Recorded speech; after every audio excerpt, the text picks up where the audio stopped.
Si Eduardo Marquez ay may-ari ng kilala at malaking car company. Simple tahimik lang ang buhay na kanyang napili. Marahil dahil sa edad niyang 35, talagang nag-mature na ang kanyang kaisipan pagdating sa mga bagay na nais niya. Hindi pihikan sa babae si Eduardo. May mga nakakasalamuha naman siya. Hindi lang talaga niya ito naging priorities.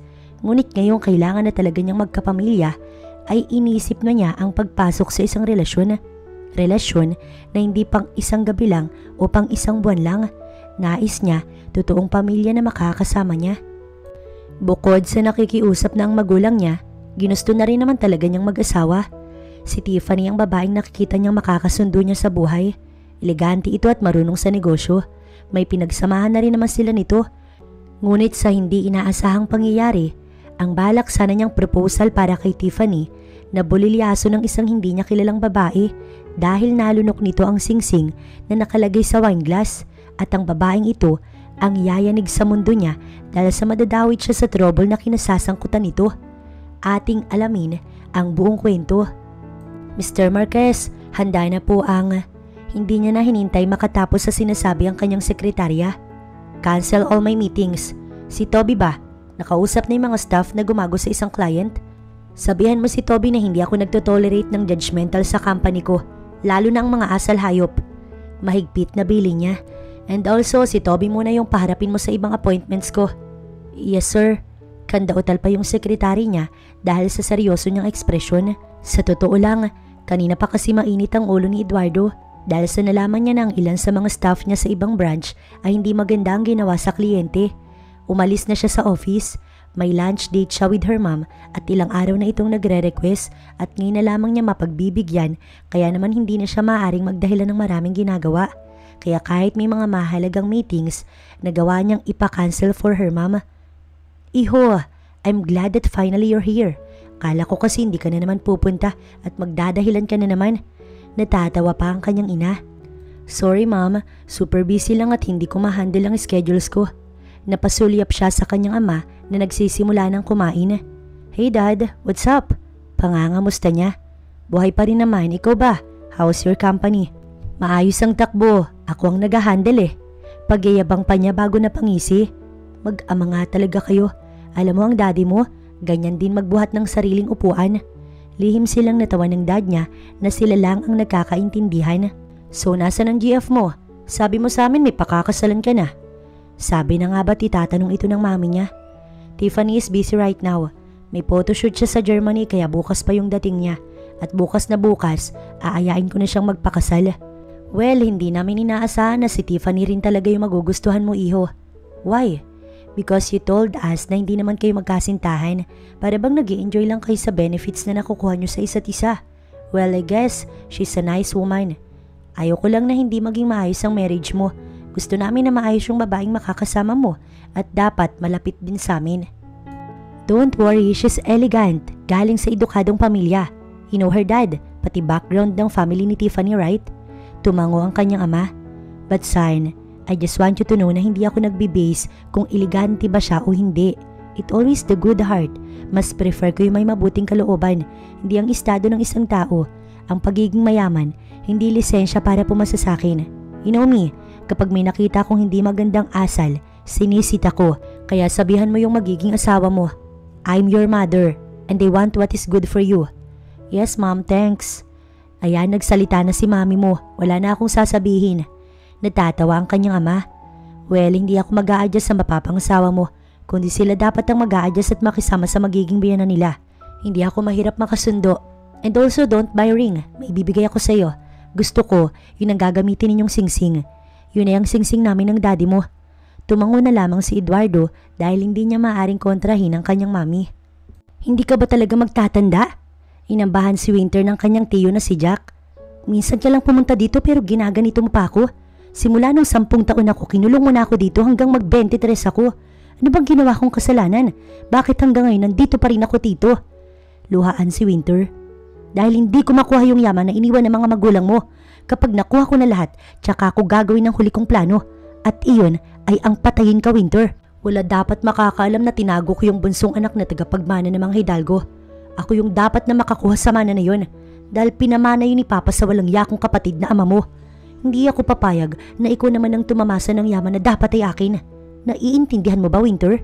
Dito ka lang hanggat hindi nangyayari ang mga yun. Lintik na abogado kasi yun. Pinagtaguan ako at ilang taon nang lumipas, hindi ko pa rin mahanap. Galit na galit si Jack habang nanilisik ang mga mata na nakatitig sa kanya. At paano ka natutong magbilang? Dapat maging mangmang ka. Dapat wala kang alam, lalo na sa mga bagay-bagay. Tito, napakasama mo. Umiiyak na sambit ni Winter habang yakap ang kanyang sarili. Kung nakikipag-cooperate lang sana yung punyetang abogado na yun eh. Kaso hindi. Kaya manatili ka dito kahit maging bangkay ka na sa katandaan. Walang lalabas, Winter. Dito ka lang sa madilim na silid na to. Pasalamat ka nga't wala akong ginagawang masama sa'yo. Pinapakain kita ng maayos. Pinabibihisan kita kay Flora para maging malinis ka. Hindi ka pulubi kahit nandito ka lang sa isang silid na to, Winter. Kaya sumunod ka na lamang kung ayaw mong mapaaga yung pagpatay ko sa'yo.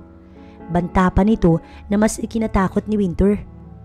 Marami siyang nais maranasan. Ayaw niyang mamatay na lang nang hindi man lang nakakalabas sa silid na naging tahanan niya sa loob ng matagal na panahon. Nakalimutan niya na ang ibang imahe at pasyalan. Tanging isang maliit na silid lamang ang nakikita niya araw-araw. Ikinandado na ni Jack ang pinto niya. Taimtim na lamang siyang umiyak, maging ang mukha ng kanyang mga magulang at ng kanyang kapatid. Hindi niya na maalala ang mga ito. Ang tanging palatandaan niya sa kanyang kapatid ay ang balat nito sa likod ng balikat. Kilala lang niya ang apelyido niya at ang mukha nila noong mga bata pa sila. Miss na ni Winter ang kanyang ate. Ngunit maging pangalan nito ay nakalimutan niya na. Iha, sinasaktan ka ba ni Jack?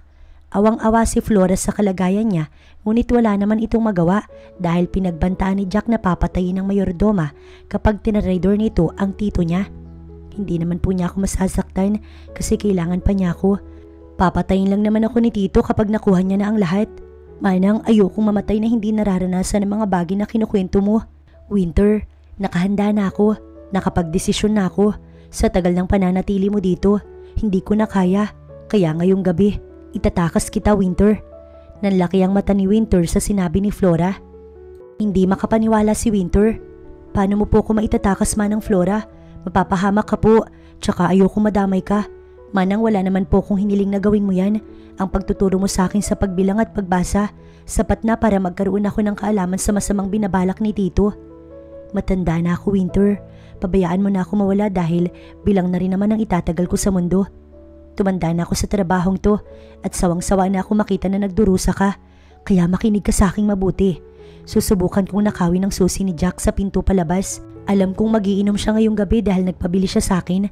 Kaya naman hihintayin kong malasing siya na palagi namang nangyayari. Kapag nakatulog na siya sa kalasingan, tatakas ka na. Naiintindihan mo ba ako? Pero Manang, ayokong iwan ka. Makinig ka sa akin, Winter. Pabulong lamang ang pag-uusap nila. Kung sakaling magising siya, tumakbo ka lang palayo ha. Huwag kang lilingon. Huwag kang titigil, naiintindihan mo ba ako? Ginagawa ko to kasi ayoko na sa trabaho ko. Ayoko mabuhay na kinakain ng konsensya gabi-gabi habang alam kong may isang tao na nagdurusa. Sawa na ako at kung sakaling hindi na ako makabalik sa pamilya ko ngayong gabi, kapag maayos na yung kalagayan mo at nahanap mo na yung abogadong pinagbili ng magulang mo, balikan mo yung pamilya ko, Iha. Ito ang litrato nila. Nandyan na rin ang address sa likod at impormasyon na kailangan mo. May nakuha din pala akong impormasyon tungkol sa ate mo at sa magulang mo. Ito ang litrato ng ate mo. Ang magulang mo, Iha, hindi ko masasabi sa iyo ngayon. Ate mo na yung magpapaliwanag sa lahat at nasisiguro ko na hinahanap ka din niya. Flora, napakatagal mo na sa silid ni Winter. Inaama mo na naman yung buwisit na yan. Kaya namimihasay eh. Lumabas ka na dyan. Sigaw ni Jack. Iha, kailangan mong tatagan ng sarili mo ha. Ito ang huling katagang narinig niya kay Flora bago ito lumabas sa kanyang silid. Hindi pa mag-sink in lahat kay Winter, ngunit nasisiguro niyang kakayanin nila. Kailangan niyang subukan para makawala na siya sa impyernong kinalalagyan niya. Ilang oras pa, narinig niyang may nagbubukas ng kandado ng silid niya. Inihanda ni Winter ang kanyang sarili. Manang Flora, lumabas ka na, dalaan mo at baka makaramdam pa si Jack, baka magising. Agad naman siyang lumabas. Walang pagdadalawang isip siyang lumabas sa silid. Ito ang unang beses na nakalabas siya sa silid niya. Bumaba sila sa sala hanggang sa nadaanan nila si Jack na natutulog na sa couch dahil sa kalasingan. Ngunit pahakbang pa lamang si Winter sa labas nang biglang sumigaw si Jack. Nakita sila nito. Nagising si Jack. Winter, tumakbo ka na. Magtago ka na at wag kang hihinto sa pagtakbo mo. Huwag ka na ulit magpapahuli kay Jack. Sigaw ni Flora sa kanya hanggang sa nakarinig siya ng malakas na putok. Mabilis na tumakbo si Winter at hindi siya huminto. Dala ang bag na pinadala ni Flora sa kanya na naglalaman ng pagkakakilanlan niya ay karipas lamang siya sa pagtakbo. Madilim at madamo ngunit wala siyang tigil sa pagtakbo.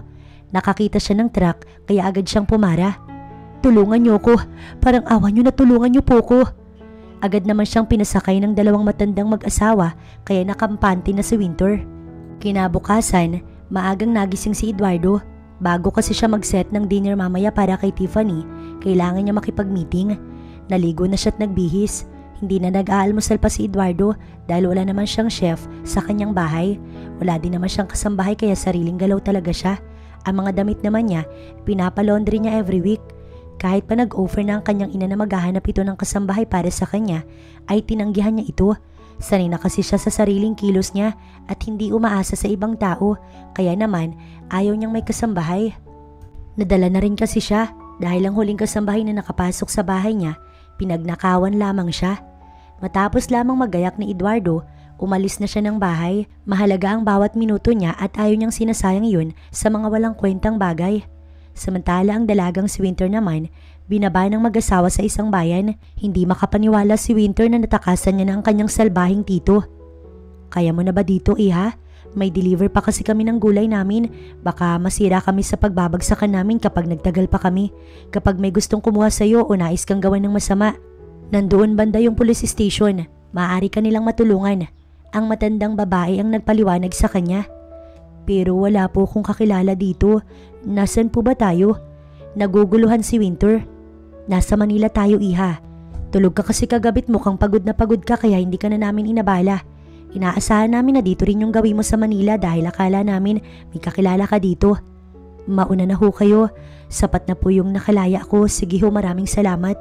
Nagpaalam na siya sa mag-asawa. Magiging maayos po ako. Salamat po. Iyakap ang bag na ipinadala sa kanya ni Flora. Naglakad na si Winter palayo sa mag-asawa. Hindi man niya alam ang kanyang unang gagawin na pupuntahan.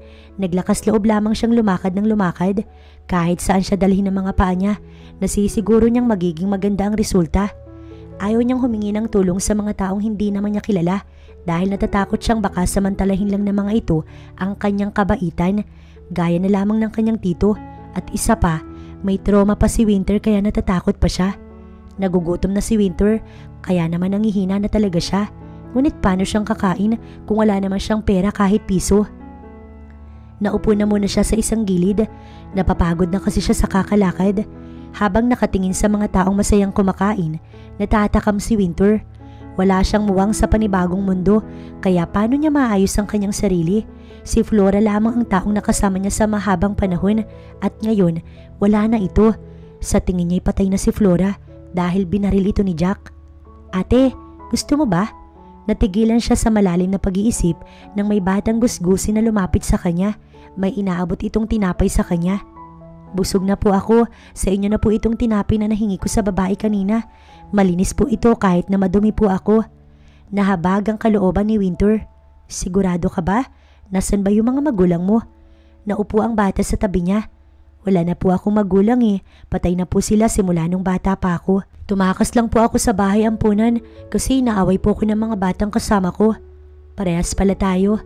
Tumakas din ako sa tito ko kasi kinukulong niya ako. Bata, gusto mo bang sumama sa akin? Kasi kapag nakuha ko na yung mana ko, yayaman na ako at isasama kita sa pagyaman ko. Nagliwanag ang mata ng batang lalaki. Opo, gusto ko pong sumama ate. Ate, gusto mo bang makakain tayo ng masarap? Bigla na lamang napasulyap si Winter kay Buboy. Si Buboy ang batang kasama niya na ngayon. Oo naman, sino bang ayaw? Napangiti pa siya. Sige ate, may diskarte akong gagawin pero kailangan kita dahil mukha kang mayaman at hindi ka madungis. Papasok tayo sa restaurant ate. Didiskarte ako ate kaya hayaan mo ko habang ikaw gumawa ka ng eksena para makuha yung atensyon ng mga tao. Bilin sa kanya ni Buboy. Napakunot ang noo niya dahil sa nagdadalawang isip pa siya. Buboy, masama ba yung gagawin natin?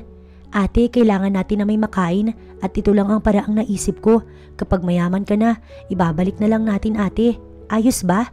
Sige Buboy. Pagsang-ayon ni Winter dahil sa pinaniniwalaan niya si Buboy.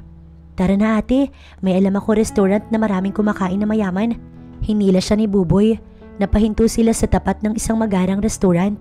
Madami ang nagtatawanan na tao, may mga nag-uusap habang kumakain, may iba namang nagkakasiyahan, ngunit lahat sila mga mukhang mayaman, kaya naman sakto ang restaurant na balak i-target ni Buboy. Ngunit may guard sa labas kaya kailangan hindi sila magpahalata. Nakipag-usap muna siya sa guard upang lituhin ito at makapasok si Buboy. Pagpasok ni Buboy, agad siyang sumunod dito. Nakatingin kay Buboy ang mga tao, tila ba binabalak na ng mga ito na magreklamo, nang agad niyang maisip na kailangan niyang kuhanin ang atensyon ng lahat. Kaya naman agad siyang lumapit sa lalaking disenteng nakaupo at nilagok ang wine na nasa wine glass. Ngunit matapos niyang inumin ang wine ay may naramdaman siyang metal sa kanyang lalamunan. What the? Malakas na sigaw ng lalaki. Agad na nakuha nila ang atensyon ng lahat ng tao. Pasensya na, nauuhaw kasi ako. Palusot niya na lamang. Miss, hindi mo ba alam na may... Pasensya na talaga. Hindi niya na pinatapos ang lalaki, tumakbo na palabas dahil nakita niyang lumabas na si Buboy. Hoy, nakapasok ang pulubi ka! Sigaw ng gwardya. Kagaya ni Buboy, kumaripas na rin siya ng takbo, ngunit hindi siya tinigilan ng lalaking habulin. Bakit mo ba ako hinahabol? Nalunok mo yung singsing para sa proposal ko. Sigaw nito na mabilis ikinatigil ni Winter. Singsing? Hinihingal pa siya. Oo, buisit. Paano mo ilalabas ngayon ang singsing ko? Pero hindi ko naman alam na malulunok ko. Sorry, kailangan lang namin magkaroon ng pambili ng pagkain ngayong gabi. Ate! Hinihingal na binalikan siya ni Buboy. Sorry po kuya, kailangan lang namin ng pambili ng pagkain. Wala pong masamang intensyon si ate. Sinunod lang po niya yung sinabi ko. Wala akong pakialam sa ginawa ninyo. Basta ilabas mo yung singsing ko. Kailangan ko yun ngayon dahil proposal ko kay Tiffany tonight. Paano ko to ilalabas? Idumi mo. Kailangan mong idumi yan. Kung hindi, ipapa-opera ko yung tiyan mo, makuha lamang yung singsing ng mami ko. Seryosong sagot ng lalaki na ikinabigla ni Winter. Paano kung dudumi? Hindi naman ako nadudumi. Ibibili kita ng para sa pagdumi. May ganun ba? Malamang. Ano ka ba, taga-bundok? Hindi. Matagal kasi akong... Sumama kayo sa akin. Kailangan ko yung singsing na yan. Hinila siya ng lalaki. Sama ako. Nakasunod naman si Buboy. Isasama ko ba ang dalawang to? Saan? Nakakabwisit. Ito ang kanina pang binubulong ni Eduardo sa kanyang isipan. Na-text na rin niya si Tiffany na wag na itong tumuloy dahil may naging emergency siya. Gumawa na lamang siya ng dahilan upang hindi ito magalit. Maaari ba kaming magtanong? Kanina pa kasi tayo bumabiyahe dito sa sasakyan na to. Saan mo ba kami dadalhin? Kinakabahan ng dalaga. Napatitig siya dito bago sinulyapan ng kasama nitong bata na tulog na. Gusguso nito at talaga namang may amoy na. Ikaw ba yung ina ng batang yan? Bakit ba kasi anak kayo ng anak? Hindi naman ninyo kayang buhayin. Tignan mo nga yung anak mo. Kawawa naman. Hindi na siya nakatapos nang magsalita ito. Pasensya na pero hindi ko anak si Buboy. Nakilala ko siya kanina lang. Wala na siyang magulang at tumakas lamang siya sa DSWD. Paliwanag nito sa kanya. And you? Bakit ka palaboy-laboy? Naglayas ka ba? At isa pa, mukhang bago ka lang dito sa Manila. Probinsyana ka ba kaya mukha kang mangmang? Hindi ko alam kung saan ako nakatira. Basta napadpad na ako dito. Mahabang kwento kaya wag mo na lamang alamin.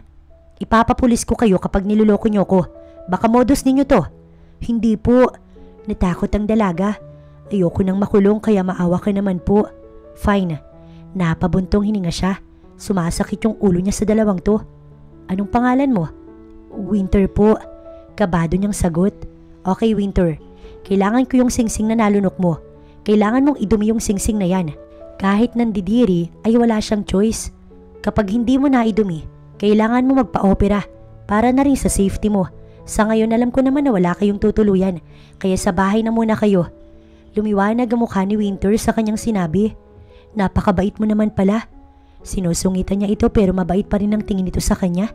Napailing na lamang siya para itong batang mangmang sa mundo. Keep quiet, ayoko sa maingay. Saway pa niya bago nag-focus sa pagmamaneho. Pagdating sa bahay, agad niyang ginising ang dalawa na parehas ng tulog. Pasok na at pakiusap bago kayo pumasok sa silid. Mag-shower muna kayo, lalo ka ng bata ka. Baling niya kay Buboy. Wow, ngayon lang ako nakapasok sa ganitong bahay. Napailing na lamang siya. Napasulyap siya kay Winter nang makita niyang nakahawak ito sa tiyan. Pansin niyang tila ba gutom na ito. After ninyong mag-shower, kakain na tayo. Anong pangalan mo pala? Hahakbang na sana siya nang matigilan siya sa tanong nito. Eduardo. Napakagandang pangalan. Ngumiti ito sa kanya ngunit umirap lamang siya. Eduardo, wala pala akong damit na maaaring maisuot. May extra ka bang maipapahiram? Pati pala damit nito problema pa niya. Sumunod ka sa akin.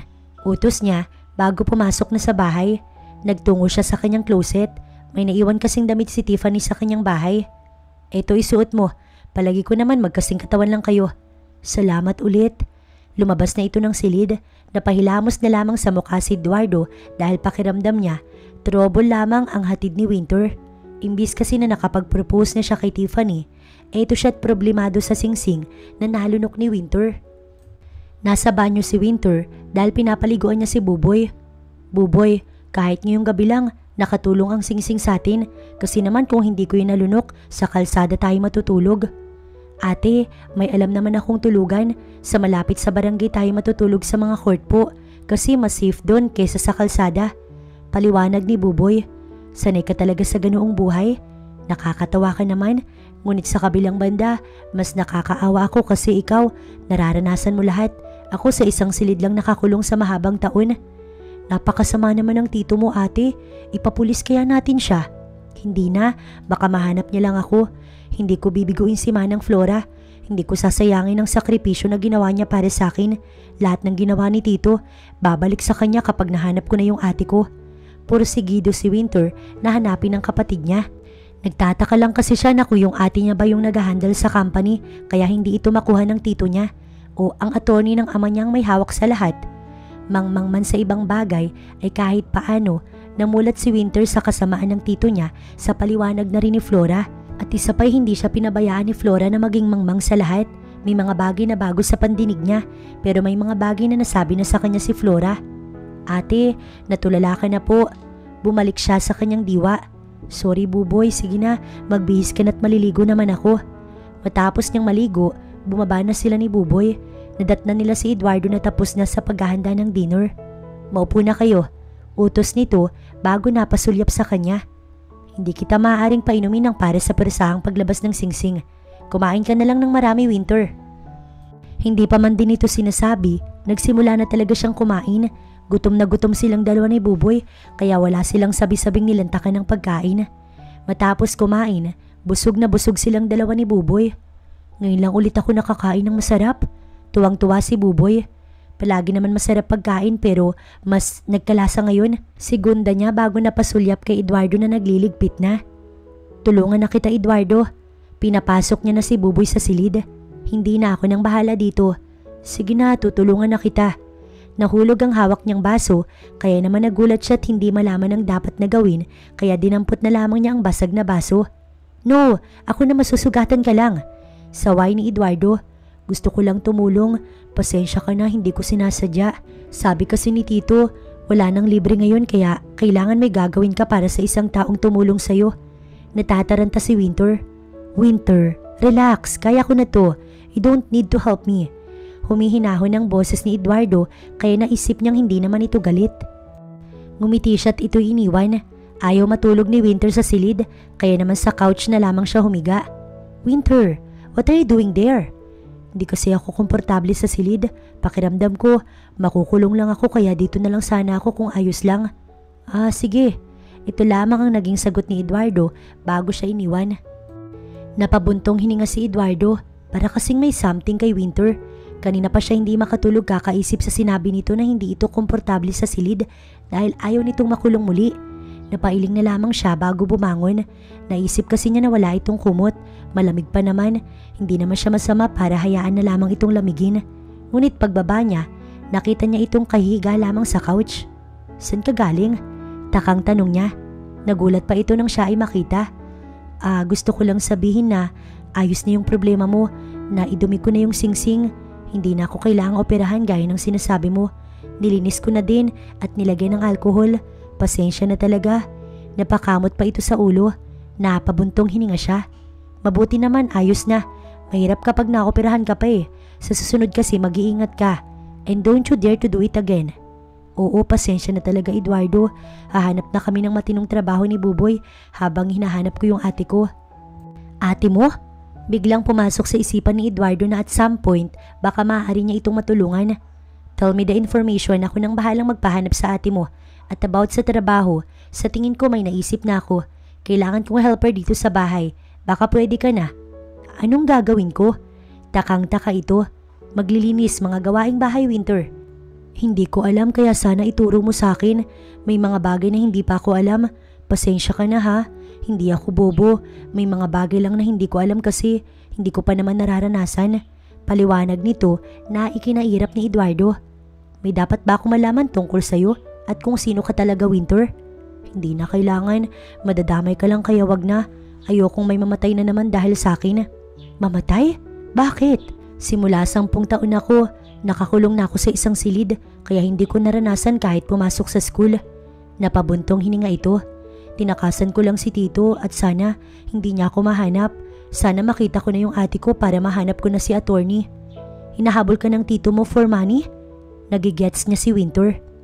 Ngunit hindi na ito nagsalita kaya naman hindi niya na ito pinilit. Mukhang may malaking problema yung babaeng kinukup-kup niya. Ang information ng ate mo ibigay mo sa akin. Tutulungan kita para mahanap mo siya.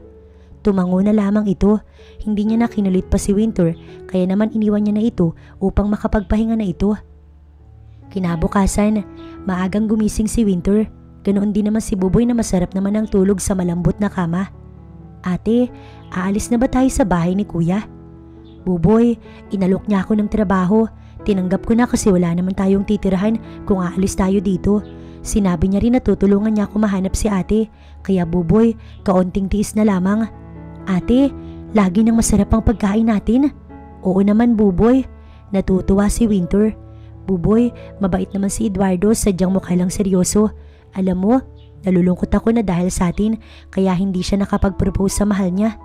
Ate, ang mahalaga, may matitirhan na tayo pansamantala. Tumango na lamang si Winter. Alam mo na mga gagawin mo. Kaya maaari na siguro akong umalis. Huli na ako sa trabaho. Pinapaasikaso ko na din pala yung paghahanap sa ate mo. Kaya hintayin mo na lamang ang aking ibabalita. Ito ang bili ni Eduardo sa dalaga. Paalis na siya at tapos niya nang ibili ng mga dapat nitong gawin. Buboy, turuan mo yung ate mo sa mga gawain. Mas mukhang may alam ka. Naiiling pa niyang sambit. Oo naman kuya, maasahan ako sa ganitong gawain. Mabuti naman. Mamaya may pasalubong ako pag maayos yung trabaho ninyong dalawa. Lumabas na siya at sumakay sa kanyang kotse. Habang nasa biyahe, iniisip pa rin niya ang mga sinabi ni Winter sa kanya. Hindi niya lang mapaniwalaan na 10 taong gulang lang ito, nakakulong lang ito sa isang silid. Sinong demonyo ang gagawa ng bagay na yun? Pinipilit niyang hindi madawit sa problema ng ibang tao, pero heto siya ngayon, pinapasok sa pamamahay niya ang taong hindi naman niya kilala at mukhang gulo lamang ang hatid sa kanya. Good day Mr. Marquez, may naghihintay po sa inyo kanina pa. Sino naman? Takang tanong niya bago naupo sa kanyang swivel chair. Ako. Nakangiti ito sa kanya at may hawak pang coffee. Namili lang ako saglit nito. Sinadya na kita dahil ayokong sa phone lang tayo mag-usap. Tiffany, sana sinabihan mo na lang ako para ako na lamang ang pupunta sa'yo. Kinuha niya ang inaabot nitong coffee. Tungkol ba ito kagabi? Look, napabuntong hininga siya. Pasensya ka na sa pag-cancel ko kagabi. May nangyari lang na hindi inaasahan. Nagtatampo nga ako eh. Hindi ka naman kasi gano'n na bigla na lamang mawawala. I understand na baka emergency talaga. Kaya lang ayoko mauulit pa yun. Natawa pa si Tiffany. So how's your night? Maayos naman ba? Yeah, maayos nga. Babawi na lamang ako kapag may oras na ulit. Biglaan ang pag-aaya mo ng dinner. May problema ba? Gusto mo bang pag-usapan? Ilang araw mo na rin kasi akong kinukulit na umuwi kaya napilitan akong umuwi. Paano ba niya sasabihin? Itutuloy pa ba niya ang proposal o ipipending niya muna ito? Para kasing nais muna niyang si Winter muna yung unahin bago ituloy ang proposal kay Tiffany. Ayaw kasi niyang may sagabal kaya naisip niyang si Winter na muna ang unahin. Pansamantala lang naman ang pagiging katulong nito at ang kailangan lang niya mahanap nito ang sinasabi nitong ate. Natulala ka. Bumalik siya sa kanyang diwa. Wala naman, gusto lang naman kitang hayaang mag-dinner talaga. Alam kong busy at ganun din naman ako. And besides, madalang na tayo magkita kaya naisip kong mag-dinner tayo. So itutuloy pa ba natin ngayon o sa ibang araw na lang? Mapang-akit ang boses ni Tiffany. Nakasarado naman ang office niya at nasa labas ang kanyang sekretarya. What's wrong? Pansin nitong wala siyang gana. May iniisip lang ako, pasensya na. Maaari bang sa ibang araw na lang, Tiffany? May mga kailangan lang akong ayusin, then after that, pwede na tayong magbanding. Napasimangot ito sa kanyang sinabi. Sa tingin mo, Buboy, tama yung ideya natin na manatili dito? At tama ba na hayaan kong tulungan niya ako? Nakapangalumbaba si Winter habang iniisip ang masungit na si Eduardo. Mukhang napakarami niyang pera, no? Ate, mayaman ka din naman, diba? Baka nga mas mayaman ka pa kay kuya eh. Kapag nahanap mo na yung ate mo, naku, parehas na tayong giginahawa, ate. Hindi na tayo magkakatulong o makikitira sa bahay. Huwag kang mag-alala, ate. Poprotektahan kita sa nais manakit sa'yo. Hindi kita iiwan, ate. Ikaw na lang ang pamilya ko. Ako din, Buboy. Hindi kita iiwanan. Magkasama tayo sa lahat ng pagsubok. Mangmang man ako sa ngayon, paniguradong matututo rin ako sa mga bagay-bagay. Makakapag-adjust din ako. Kanina pa sila tapos ni Buboy sa paglilinis, kaya nakaupo na lamang sila ngayon. Hapon na at hinihintay na lamang nila si Eduardo na dumating. Ate, magluto na tayo ng pagkain para sa hapunan natin. Kasi naman ate, si kuya pagod yun sa trabaho. Kailangan pagsisilbihan mo siya. Tumango siya at naghanap ng maaaring mailuto. May nakita siyang karne sa ref, ngunit hindi naman niya alam kung paano magluto. Kaya naman napasulyap siya kay Buboy na pinagmamasdan lamang din siya. Sige na nga ate, turuan na kita. Una, dapat alam mo yung magiging luto mo sa manok. Napabuntong hininga pa ito. Siguro maganda kung adobo na lamang. Basic lang ate para hindi ka mahirapan. Isipin mo, asawa mo yung pinaghahanda mo para naman with love ang adobo na iluluto. Paliwanag pa ni Buboy. Tinuruan siya nito sa lahat at masaya naman siyang nakinig. Pag-uwi ni Eduardo, nakaamoy siya ng mabangong ulam. Natakam siya dahil gutom na rin talaga siya. Agad siyang dumiretso sa kusina at inabutan si Buboy at Winter na nagagayak ng mga plato at utensils. Kuya, sakto ang dating mo. Napatango siya. Napasulyap siya kay Winter na mukhang masaya sa inihain nito. Ngunit napansin niya ang mga talsik ng mantika sa kamay nito. Dahil sa maputit makinis itong balat, bakat na bakat ang mga talsik ng mantika. Sana magustuhan mo yung niluto ko. Si Buboy nga pala ang nagturo sa akin. Hindi naman ako maselan sa pagkain. Sagot na lamang niya bago na upo na. Sumabay na kayo sa akin. Aya pa niya, kaya umupo na rin ang dalawa.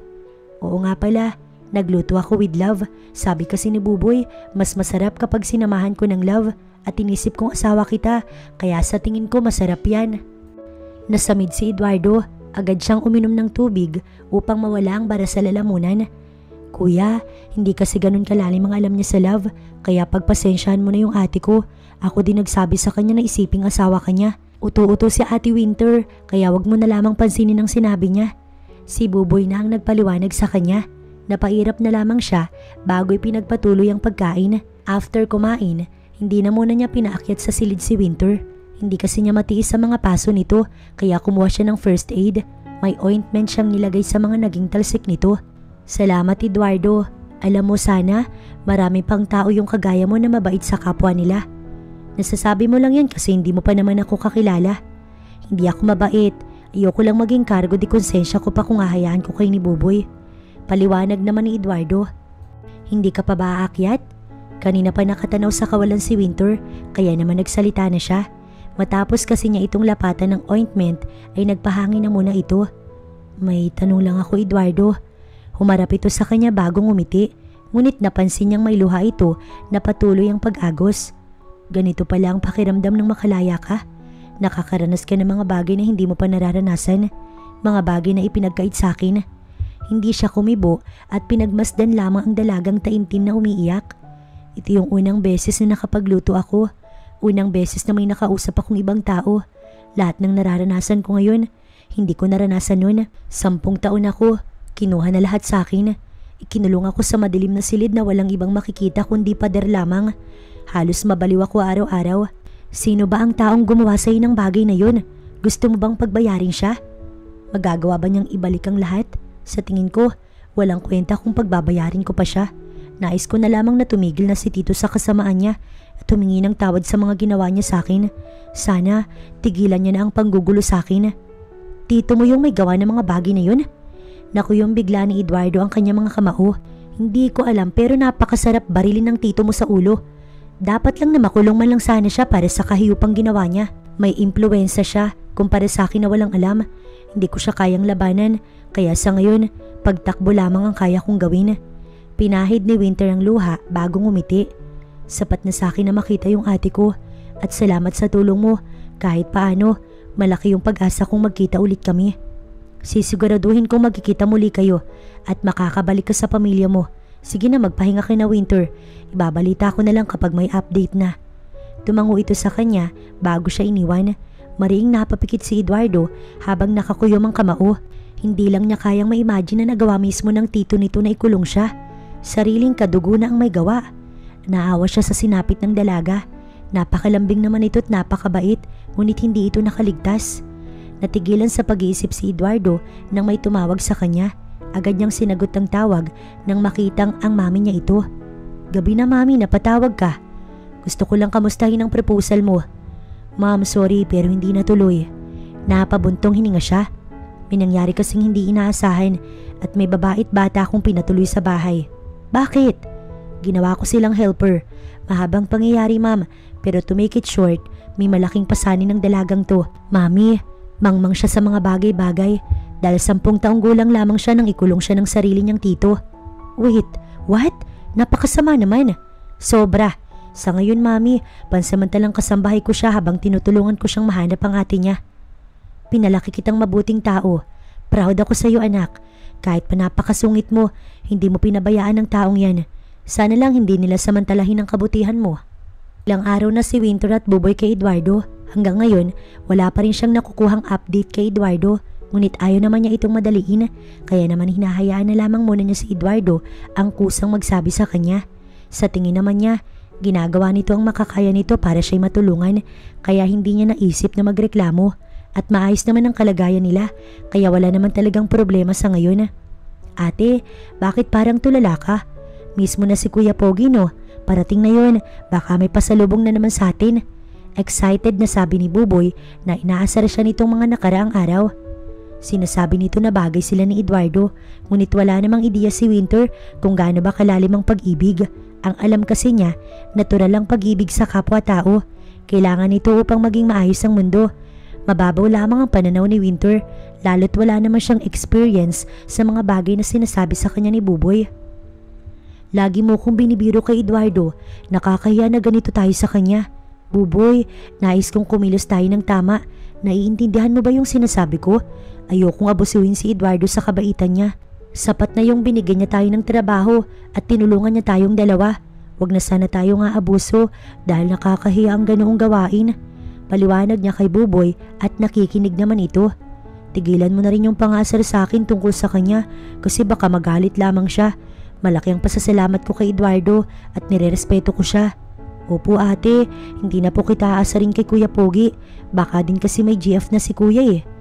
Naalala ko na may babaeng kikitain pala dapat siya pero dahil sa akin, hindi yun natuloy. Napabuntong hininga siya. Ate, kung hindi yun nangyari, baka wala tayong tinutuluyan ngayon at walang masarap na pagkain. Natawa na lamang siya kay Buboy. Natigilan lamang sila nang bigla na lamang dumating si Eduardo. Ngunit hindi ito nag-iisa dahil may kasama itong babae. Magandang babae na talaga namang hinangaan nila ni Buboy. Kuya, nandito ka na. Sinalubong ito ni Buboy, ngunit mabilis niyang sinita si Buboy upang mag-behave ito dahil may bisita. Sorry po. Mabilis itong bawi bago bumalik sa tabi niya. Magandang gabi Eduardo. Magandang gabi din sa iyo ma'am. Bahati niya sa kasama nito. Her name is Tiffany. Pakilala ni Eduardo. I prefer ma'am. Call me Ma'am Tiffany. Sige po Ma'am Tiffany. Tumango na ito bago pinagmasdan ang buong kabahayan. So sila pala yung tinutukoy mo na inampun mo pansamantala? They're doing... Naputo lang sinasabi ni Tiffany nang mapabaling ito kay Winter. Sorry, what's your name again? Mabilis ako makalimot. Sinabi na ni Eduardo but I forgot. Winter po Ma'am Tiffany. Ah, nice name. Sana naman nagagampanan ninyo yung mga gawain ninyo. Nakangiti ito, ngunit ngiti na hindi sila komportable. Maupo ka na muna sa couch, Tiffany. Magpapalit lang ako. Paalam ni Eduardo, kaya sila na lamang tatlo ang naiwan. Inutusan mo ba si Eduardo na tulungan ka sa ate mo? Kasi sa totoo lang, wala na siyang time sa akin dahil sa pag-aasikaso sa ate mo. May inis sa boses ni Tiffany, ngunit kalmado naman ito. Hindi naman inutusan ni ate, kumbaga kusang loob na rin ni kuya. Si Buboy ang sumagot. Ikaw ba si Winter? Hindi ikaw ang tinatanong ko. Tinitigan sila nito. Simple lang naman ang nais ko. Gusto kong maging maayos kayo sa trabaho at sana pag trabaho lang. Pilin pa nito. Tumango na lamang si Winter. Ate, napakamaldita naman pala ni Ma'am Tiffany no? Halatang mata pobre sa mahihirap. Alam mo ate ang mga ganyang tingin. Alam ko na. Kabisado ko na kung mapanghusga o hindi. Bulong pa ni Buboy. Shh, tama na Buboy, tama naman siya. At isa pa, baka marinig tayo ni Ma'am, mapagalitan lang tayo lalo. Ate, malakas tayo kay kuya no. Subukan ka lang niyang awayin. Lalabanan ko siya ate para sa'yo. Si kuya kaya ang nagsabing tutulungan ka niya kaya wala kang kasalanan kung bakit ka tinutulungan ni kuya. Naiiling pa si Buboy. Alam naman ni Winter na pinapalabas ni Tiffany na pinilit niya si Eduardo ngunit hindi. Ayaw na rin niyang patulan kaya mas mabuting manahimik na lamang siya. Eduardo, nakahanda na ang pagkain. Maaari na kayong kumain. Matamis ang ngiti na sumilay sa kanyang labi. Kayo? Napataas ang kilay nito. Hindi kayo sasabay sa amin? Sinabi ko bang huwag kayong sumabay ni Buboy? Winter, hindi na bago sa'yo na sabay-sabay tayong kumakain. Napasulyap siya kay Tiffany na parang naiinis na naman. Hindi, mamaya na lang kami. Pagpupumilit niya. Ate, inaaya na tayo ni kuya. Bakit pa ba tatanggi tayo? Maging si Buboy ay nagtataka na rin. Kasi, Winter, sumabay na kay ni Buboy. Ayokong inuulit-ulit ang sinasabi ko. Sabi pa nito na kinatango na lamang niya bago sumunod nga sa kusina. Si Buboy ay nauna na sa tabi pa ni Eduardo. Buboy, umalis ka dyan si Ma'am. Pinutol siya ni Eduardo. It's fine, dito ka na Buboy. Tiffany, malawak ang space, maupo ka na. Muli ay napasulyap sa kanya si Tiffany ngunit this time, kita niya ang pagkairita nito sa kanilang dalawa ni Buboy. So hanggang kailan ba kayo dito Winter? Hindi pa siya nakakasubo, nagtanong na si Tiffany. Hanggang sa mahanap lang yung ate ko. Mahinahon niyang sagot. Bakit si Eduardo lang ang kumikilos? Huwag niyong iasa lahat sa kanya. Kumilos din kayo. Tiffany, akong nagsabing babalitaan na lamang sila. At isa pa wala naman silang kakayahan. Dahil kapag umalis na agad sila dito, isa naman sila matutulog o paano sila kakain? That's not your problem. In my opinion, kailangan gumagawa ka din at huwag kang puro asa, right? Tama naman po Ma'am Tiffany. Ayoko rin namang madaming ginagawa si Eduardo. Pati date namin nawawala sa schedule dahil inaagawan ng oras ninyo. Naiinis ako't hindi ko kinakatuwa yun. Diretsahang sabi ni Tiffany. Tiffany, this is not the right time. Kumakain tayo. Saway ni Eduardo bago napasulyap sa kanya. Ngumiti pa rin siya upang ipaalam na ayos lang naman dahil may punto naman si Tiffany. Bakit? Kailangan ba ang right time kapag nanlalamig ka na sa akin? Akala ko ba ayos na tayo? May mga ayaw din naman ako Eduardo at nais kong malaman mo yun. Lalo na't hindi tayo gaya noon na walang feelings. Ngayon parehas na tayong nasa relasyon na to. Seryosong relasyon. Tama naman ako diba? Yes, but hindi naman kailangan na sila yung pagbuntungan mo ng pagkukulang ko. Ako naman ang may desisyon na tulungan sila. So pag-aawayin ba natin to? Ayos na kami ni Buboy sa kung ano lang yung maitutulong mo Eduardo. Salamat na lang. Sapat na sa amin na may matutuluyan kami. Eduardo? Naiirita ako sa pagtawag mo sa kanya by his name. Show some respect, Winter. Amo mo si Eduardo at hindi... Tiffany, I said enough. Hindi inaasahan ni Winter na mag-aaway ang dalawa. Ayaw niyang ganito kaya naman nalulungkot siya. Tiffany, hindi mo naman dapat... Pinutol siya nito. Hindi dapat ano? Maging ito ay nakataas ang kilay. Alam mong may hangganan ng pasensya ko Eduardo. Sinasabi ko yung nais kong sabihin. Sino ba sila? Hindi ako yung bababa sa pwesto para lamang maging kapantay ang babaeng yun. Tiffany, bakit ba galit na galit ka kay Winter?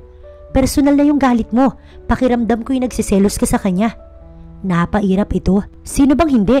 Mas may time ka pa sa kanya kaysa sa akin. Nakakabwisit talaga Eduardo. Reklamo nito na ikinailing niya. Nagsiselos ka kay Winter? You really think na magugustuhan ko siya? Ano bang akala mo sa akin, Tiffany? I'm just helping her. At isa pa, Mom knows about her. Buti pa sa mami mo na babanggit mo siya. Samantalang ako? Tiffany, na-meet mo na si mami. At isa pa, ayaw niya sa taong selfish. Paalala ko lang sa'yo. Napairap na lamang ito. Tiffany, hayaan mo munang matulungan ko. Hindi siya nito pinatapos at masama siyang tinitigan. No. My answer is no. Kapag pinilit mo yung gusto mo, mas mabuti sigurong tumigil na lang tayo. Baka kasi hindi mo talaga priority yung pagpasok sa seryosong relasyon. Kasi kung priority mo na yun, hindi mo ipaparamdam sa akin na hindi ako mahalaga. Napakunot ang noon ni Eduardo. Pinaparamdam na hindi ka mahalaga? Tiffany, paano mong nasabi yan? Yun ba talagang gusto mo? So siya pa yung pinipili mo? Naiinis na si Eduardo dahil napaka-OA ni Tiffany sa paningin niya. Alam mo, bahala ka. Sige, siguro nga mas maganda na wag muna. Makakaalis ka na. Walang emosyong utos niya bago ito tinalikuran. Padabog itong lumabas. Napabuntong hininga na lamang siya. Napasulyap siya kay Winter na mukhang kanina pa nakikinig. Anong tinatayo-tayo mo dyan? Eduardo, wala naman ako nais na masamang mangyari. Maaari kaming umalis ni Buboy. May mga barangay naman daw kaming maaaring matulugan. Winter, sa tingin mo hahayaan ko kayo matulog sa labas? Mag-isip ka nga. Ginawa pa ninyo kung masamang tao. Hindi ko hahayaan na ganun ang maging kalagayan ninyo. Pero hahayaan mo bang maghiwalay kayo ni Ma'am Tiffany? Kasi hindi ko nais mangyari ang bagay na yun. Yun ang choice niya. Bakit ko yun pipigilan? Wala akong magagawa ron. Ako nang maghahanap sa ate ko. Kaya mo ba? Sige nga. Paano mo gagawin ang bagay na yun? Ako lang ang may kakayahan sa ngayon. Kaya hayaan mo na lamang ako. Hihintayin ko na lamang ang update para mapuntahan mo yung ate mo. Bakit mo to ginagawa? Sobra na yung pagtulong na binibigay mo. Eduardo, gusto mo ba ako? Napakunot ang noon ni Eduardo sa tanong ni Winter. Saan mo naman nakuha yung ideyang yan? Kay Buboy, sabi kasi niya kapag... Hindi kita gusto, Winter. Mabilis na pamabasag ni Eduardo sa dalaga. Namula ito marahil sa kahihiyan. Pasensya ka na talaga. Hiyang-hiya ito. Bigla na lamang siyang natawa. Ngunit agad niya itong itinigil at sumeryoso. Pinagmasdan lamang niyang lumakad patungo sa kusina si Winter. Asyumera. Bulong niya habang natatawa. Ilang araw ang lumipas simula nang mag-away sila ni Tiffany ay hindi pa din tumigil si Eduardo sa pagtulong sa dalaga. Ngayong araw, nalaman niya na kung sino ang kapatid na tinutukoy nito. Sigurado kang ito na lahat? Walang mali sa information na to? Paninigurado niya habang hawak ang information na nakuha ng kanyang investigador. Oo boss, maaari mo siyang puntahan. Sige, salamat. Tatawagan na lamang kita kapag kailangan pa kita. Sige boss. Muling napatitig si Eduardo sa information na nakalap ng kanyang inutusan. Lumalabas na mas mayaman pa si Winter sa kanya dahil sa maraming business na iniwan ng mga magulang nito sa kanilang magkapatid. Agad niyang tinawagan ng number. Pwede ba tayong magkita? Who's this? Mahinahon ang boses nito. Eduardo Marquez, may update ako sa kapatid mo. Si Winter? Totoo ba yan? Saan kita maaaring makita?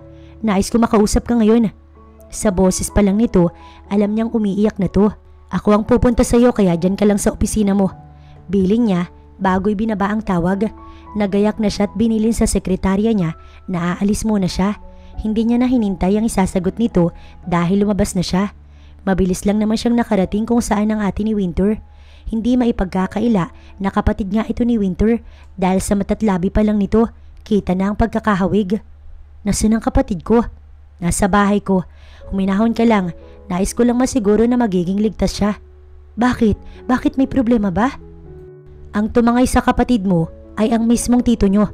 10 taong gulang siya nang ikulong siya ng tito mo sa isang silid. Diyos ko, ang kaawa-awa kong kapatid. Kaya pala halos hindi tumigil ang mga magulang ko kakahanap sa kanya hanggang sa kinamatayan na nila ito. Salamat naman at nakawala na siya. Hindi ako makakapayag na hindi magbabahid ang may gawa ng lahat. Nais kong makita yung kapatid ko, maaari ba? Miss na miss ko na ang bunso namin. Dadalhin kita sa kanya. Ate, Buboy, tama na ang pangasar. Napahiya na nga ako kay Eduardo eh. Sinabi ko ba naman harap-harapan kung gusto niya ba ako? Napahiya ako, Buboy, kaya dapat talaga hindi na ako nakikinig sa iyo eh. Naiiling na sabi ni Winter habang patuloy sa paglilinis. May tao yata ate. Aga ni kuya ngayon no?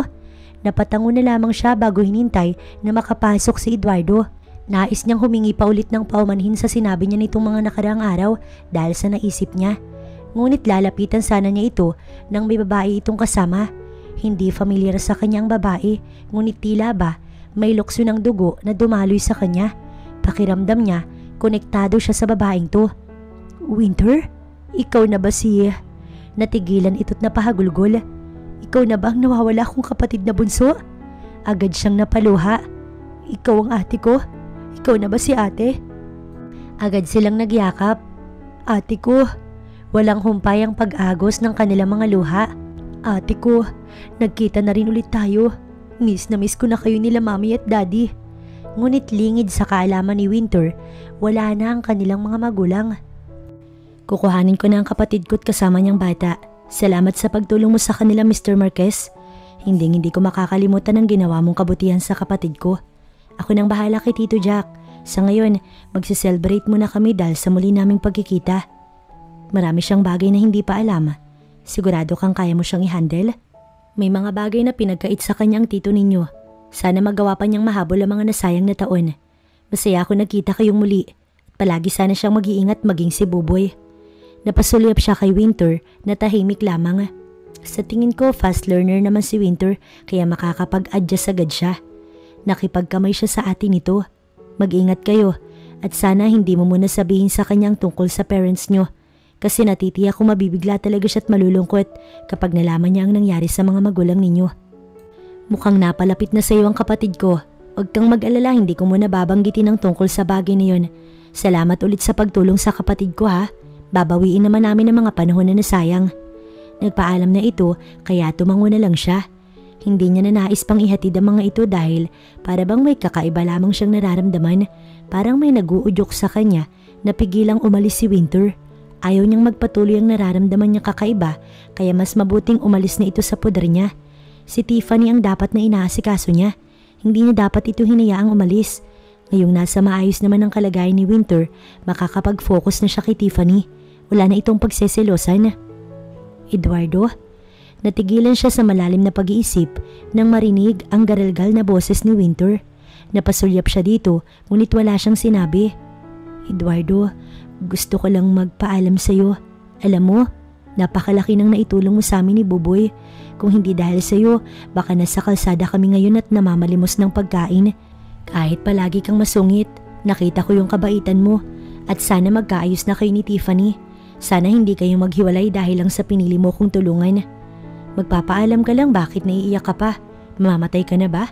Pagsusungit pa rin niya kahit ito na ang huling pagkakataon na sila ay magkikita. Nalulungkot lang ako kasi mahihiwalay na kami sa'yo.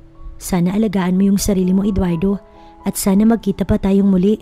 Panigurado kapag nagkita tayo, mas maayos na akong kausap. Hindi na ako mangmang Eduardo at paniguradong mas maganda pa ako. Sana maging masaya kayo ni Tiffany. Maraming salamat. Napaawang ang labi ni Eduardo nang yakapin siya ni Winter. Para bang may nag-uudyok sa kanya na wag bumitaw sa dalaga. Ngunit hindi pwede. Hindi niya pwedeng gawin yun. Mag-iingat ka, tanga ka pa naman. Hinaplos niya ang buhok nito.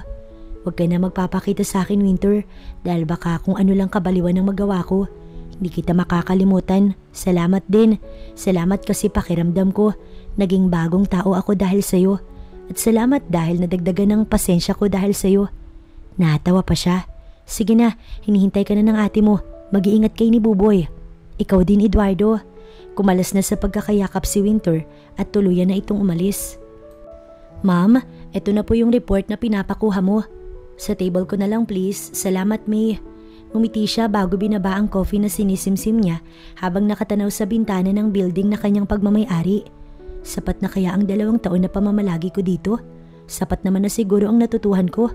Ito ang mga tanong na naglalaro sa isipan ni Winter. Ate si Kuya Kurt nandito na naman. Napangiti siya nang marinig ang boses ni Buboy. Napalingon siya dito at kasama nga nito si Kurt. Si Kurt ay ang anak ng dating abogado ng yumao niyang mga magulang. Si Kurt ang naging tutor niya dito sa Canada. Ito ang umayos sa papeles niya at naghanap ng school na maaari niyang pasukan. Mabilis lang naman siyang natuto kaya nagawa niya makapasa agad kahit sa high school man lang. Hindi na siya nagpatuloy sa kolehiyo dahil kailangan na ng ate niya ng makakatuwang sa negosyong naiwan ng kanilang mga magulang, lalo na ang pamana sa kanya ng kanilang magulang. Hayaan mo na si Kurt, hindi ka pa nasanay sa isang yan. Natawa na lamang siya. Buboy, maganda ka na ng gamit mo at aalis tayo bukas na bukas. Ate, saan naman tayo pupunta? Sa Pilipinas, uuwi na tayo. Huwag mo na lamang Kurt sasabihin kay ate dahil nais kong masurpresa siya ha. Bili niya kay Kurt nang makabaling dito. Sawa na ako dito sa Canada. Nais kong makauwi at madalaw na rin sila mom and dad. Biglaan naman yata. Wala namang problema. Nakakulong naman na si Jackson kaya kahit bumalik ka ni ayos lang. Kaya lang biglaan yung desisyon mo. At natitiyak ako magugulat talaga yung ate mo. Yun nga yung gusto ko. Matamis niya itong initian. Pakiayos na rin pala yung papeles ni Buboy para sa pag-transfer niya ng school. Sa Pinas na kami for good. Mas gusto ko pa rin sa Pinas. Mas sanay ako dun. Gusto ko na rin mag-take over sa company dahil busy na si ate sa family niya. Lalo na sa mga pamangkin ko. Paliwanag niya pa. Sasama na pala ako sa Pinas. Kaya lang naman ako nandito kasi nandito kayo. Kaya sige, sama-sama na tayong umuwi. Boyfriend ka ba ni ate at palagi kang nakasunod sa kanya? Natatawang tanong ni Buboy na ikinailing na lamang ni Winter. Yan ka na naman kay Kurt. Tigilan mo na yan, Buboy. Magkaibigan lang kami ni Kurt kaya tama na ang pang-aasara.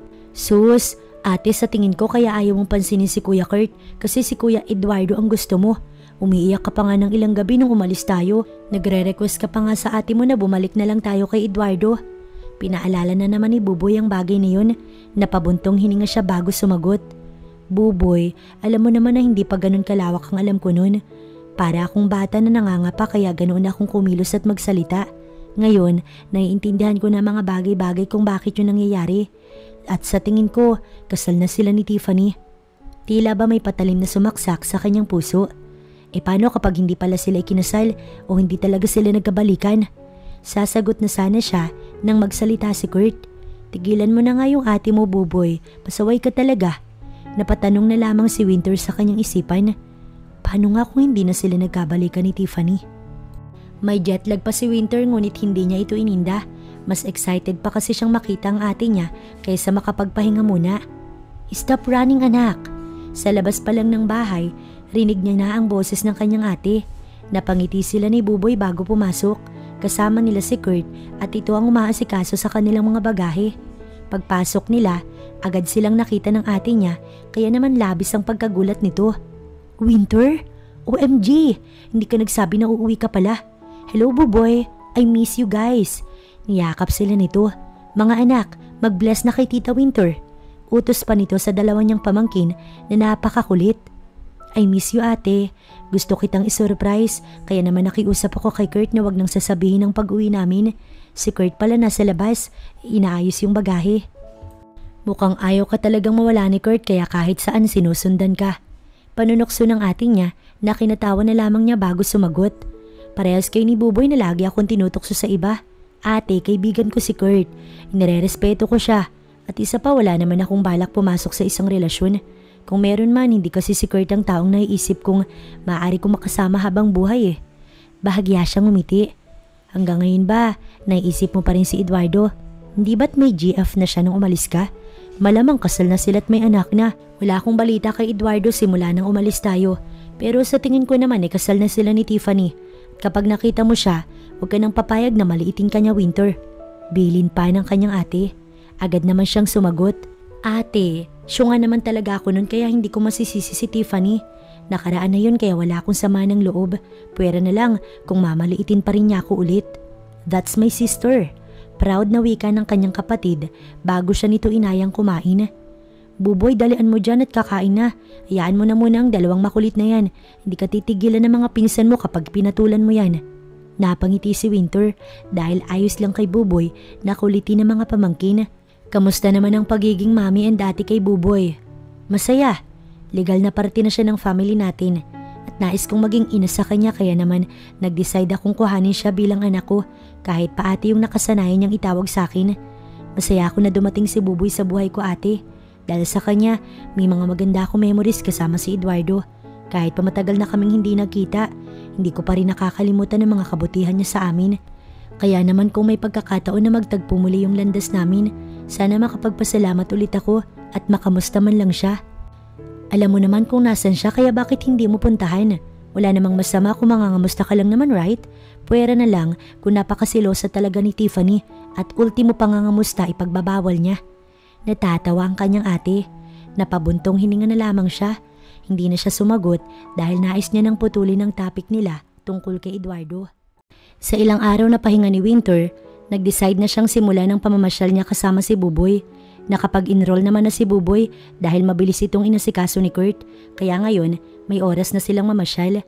Ngunit si Kurt lamang ang kanyang kasama. Si Buboy kasi nais makasama ang pinsan nito dahil miss na nito ang mga makakulit na anak ng kanyang ate.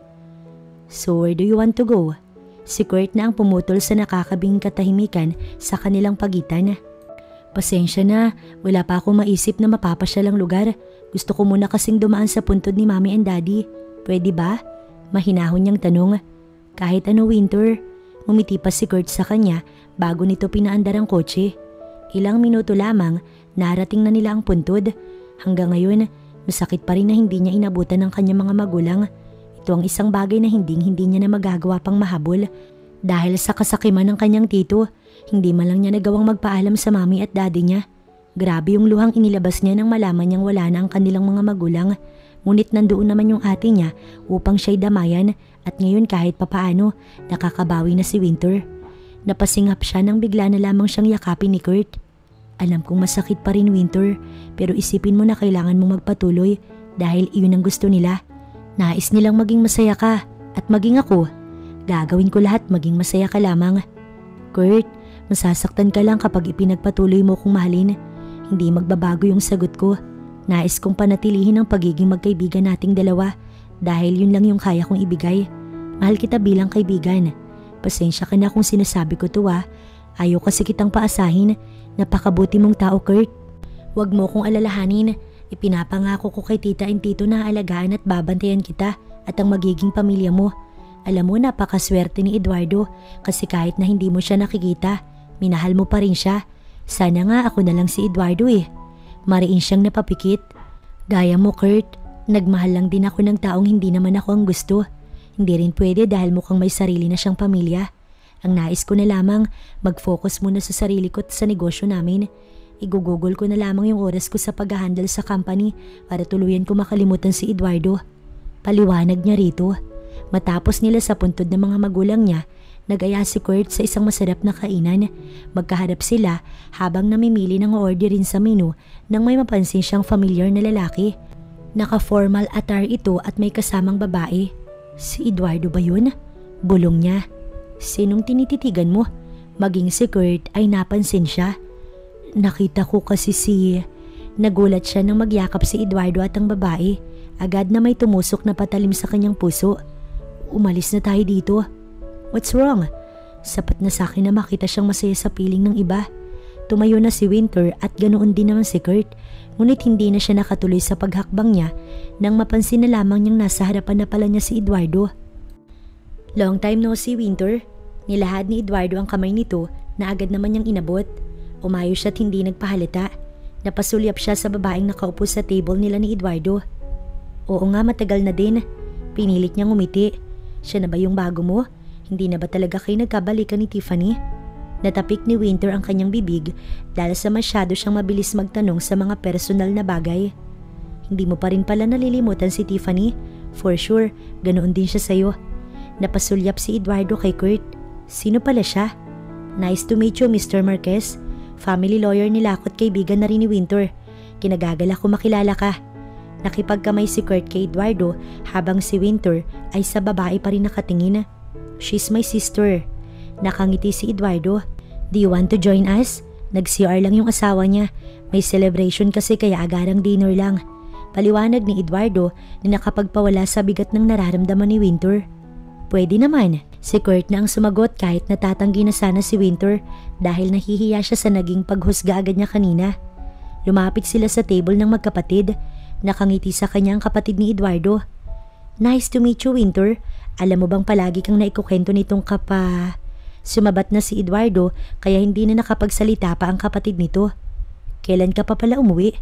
Maging ito ay mukhang na-curious. Masaya ako nakabawi ka na sa buhay na ipinagkait sa'yo. Pero huli na dahil wala na yung mga magulang ko. Pinilit niyang maglagay ng ngiti sa labi. But I'm fine now, lalo na't nandyan naman si ate at ang mga taong malapit sa akin tulad na lang ni Kurt. Pansin ni Winter na nakuyom ni Eduardo ang mga kamao nito. That was nice to hear. Ang kapatid na nito ang sumagot. My mom wants to meet you too. Sana may time kang dumalaw sa bahay. Hindi ka naman yata aalis ulit? Hindi na. Naisipan namin ni Buboy na dito na for good. Nga pala Eduardo, pinapakamusta ka niya kung magkikita daw tayo. Hanggang ngayon, idol ka pa rin niya. Gusto ko siyang makita. Hayaan mo't sasabihin ko, busy kasi siya ayaw sumama sa amin. At isa pa, papasok na din siya sa new school kaya magiging busy pa siya. Maaari ka namang dumalaw sa bahay. Tumango na lamang ito. Can we talk privately? pakiusap ni Eduardo, ngunit hindi niya magwang sumagot agad dahil sa inirerespeto niya ang nararamdaman ni Kurt. Pasensya na, may pupuntahan pa kasi kami ni Kurt eh. Masaya ako makita ka ulit, Eduardo. Wala ka pa ring pinagbago. Ikaw pa rin yung Eduardong nakilala ko. Inaya na ni Winter si Kurt na umalis. Ayaw na niyang magtagal pa dun dahil alam niyang nasasaktan si Kurt. Bakit ayaw mo siya makausap? Gusto ko na rin kasing umuwi. Palusot niya na lamang. Winter, iniisip mo ba yung nararamdaman ko? Sinabi ko naman na masaya ako kung anong ikakasaya mo eh. Kapag pinuntahan ka niya, huwag mong palampasin ang pagkakataon na makapag-usap kayo. Okay? Ngayong alam mong parehas kayong single, baka may chance na kayo na pag-usapan ng tungkol sa nararamdaman mo sa kanya. Mas masarap pa rin sabihin yan kaysa itago. Payo pa ni Kurt na hindi na lamang siya kumibo. Nagkita na pala ulit kayo, so kamusta naman? Maayos ba yung kalagayan niya or may mga chikiting na ba sila ni Tiffany? Ito ang naitanong ng kanyang ate nang sabihin niya ang mangyari kanina. Ate, wala na talaga sila ni Tiffany. Hindi sila nagkabalikan. Napabuntong hininga pa si Winter. Really? E di may pag-asa na pala kayong dalawa. Alam mo, Winter, feeling ko itinadhana talaga kayo eh. Siguro kinailangan lang muna talaga na maghiwalay kayo. Tapos kapag nagtagpo muli, yun na yung right time. And so it means this is the right time. Kinikilig pa ito habang nakatitig sa kanya. Hindi ka na bumabata. Kailangan mong i-open yung sarili mo at sumubok na pumasok sa isang relasyon. Hangad ko yung kasiyahan mo at kung si Eduardo talaga yan, edi support pa rin kami. Sinabi naman na ni Kurt na masaya siya kapag masaya ka. Never naman niyang ipinilit ang sarili niya. Kaya ano pang iniisip mo dyan? Maging ang kapatid niya, inuudyokan siya. Alam mo naman ate, ayoko lang ipakitang hinintay ko na wala na talaga sila ni Tiffany bago ako pumasok sa eksena. Ayoko maging bantay sa lakay ate, kaya gusto ko makasiguro. Kung maayos naman siyang magtatapat ng nararamdaman niya, hindi ko naman itatago na mahal ko siya eh. Gusto ko lang bang makitang gusto niya rin ako? Paliwanag ni Winter bago napabuntong hininga. Nahihiya din kasi ako sa parents niya. Alam ko mabuti talaga silang tao at wala naman ako masasabi sa parents niya, lalo na kay Eduardo. Hindi lang kasi ako confident dahil ayoko mapahiya si Eduardo. Bakit naman mapapahiya si Eduardo? Ano bang iniisip mo? Ayan ka na naman sa pangmamaliit sa sarili mo, Winter. Hindi ako natutuwa sa ganyan ha? Sumeryoso ang kanyang ate. Ayoko lang sabihin ng iba na pinatulan niya noon yung katulong lang niya. Hindi ba nakakahiya yun? Ako rin ang dahilan kung bakit tuluyan silang nagkahiwalay ni Tiffany. Kapag nalaman ni Tiffany, ano na lang sasabihin niya? Winter, tumingin ka nga sa akin. Utos nito na agad naman niyang sinunod. Kasalanan ni Tiffany yon dahil makitid yung utak niya. Ngayon, hindi mo kasalanan kung si Eduardo ay gusto ka rin pala. Okay, walang nagbabawal sa inyong magmahalan, lalo na't parehas naman kayong walang sabit. Ang masama lang at nakakahiya ay yung may karelasyon pa si Eduardo pumasok ka na sa eksena. Naiintindihan mo ba ako, sister? Ayokong ibinababa mo yung sarili mo. Napairap pa ang kanyang ate. Alam mo, isang sagot lang naman ang kailangan mo para mawala yung pangamba mo eh. Sige, ako na magtatanong kay Eduardo. Para na rin hindi ka na mahirapan pa kasi ako'y nahihirapan kapag ganyan ka eh. Nagdaya lang ate niya. Tatawagan ko na si Eduardo. Ate, wag mong gawin yan. Hayaan mo na lang akong... Ngunit naputo lang sinasabi niya nang sumagot na si Eduardo sa tawag. Hello? Napatawag ka yata. Buti naman kilala mo pa yung number ko. May gusto lang kasi akong itanong kaya biglaan akong tumawag. Ano ba yon? Interesado ka ba sa kapatid ko? Kasi kung oo, i-date mo na siya kasi gusto ka talaga niyo noon pa. Kapag naman wala kang gusto sa kanya, makakaasa kang hindi mo na siya makikita. Hiyang-hiya si Winter sa ginawa ng ate niya. Ngunit ang takot, kaba at kahihiyan napawi nang sumagot si Eduardo. Pakakasalan ko yung kapatid mo, hindi ko siya i-date. Napangiti si Eduardo nang maibaba ang tawag. Biglang ang saya mo ah, anong nakain mo? Nagtatakang tanong ng kaibigan niyang si Nicolo. Nagpaalam siyang may kakausapin lang at pagbalik niya, hindi niya na mapigilan ang kasiyahan sa puso niya. Tanda mo si Winter, lagi ko siyang ikinukwento sa inyo. Napasulyap siya sa tatlo pa niyang kaibigan. Ang tatlong ito na kanina ay may kanya-kanyang pinag-uusapan, ngayon ay sa kanya lamang nakikinig. Private kang tao, halos bihira ka na nga naming makita pero ito ka nagkukwento, lahat talaga kami makikinig. Natatawa pa si Nicolo. I agree with Nicolo. So who is she again? Winner? Wrinkles? Natatawang tanong ni Hercules. Her name is Winter at magiging asawa ko na siya. Kapag ayos na ang lahat, ipapakilala ko siya sa inyo. Sagot niya na ikinatango na lamang ng mga ito. Well, congratulations bro. Ngayon pa lang masaya na kami para sa'yo. Hindi naman na tayo pabata kaya walang nakakapagtaka kung isa man sa atin ay mag-aasawa na. Masaya din kami na nagawa mong mag-open sa amin about your personal life. Bihira man tayo magkita-kita still. Maaari mo kaming lapitan kahit anong problema pa yan. Ang pinakatahimik na si Nicolo ang nagsalita.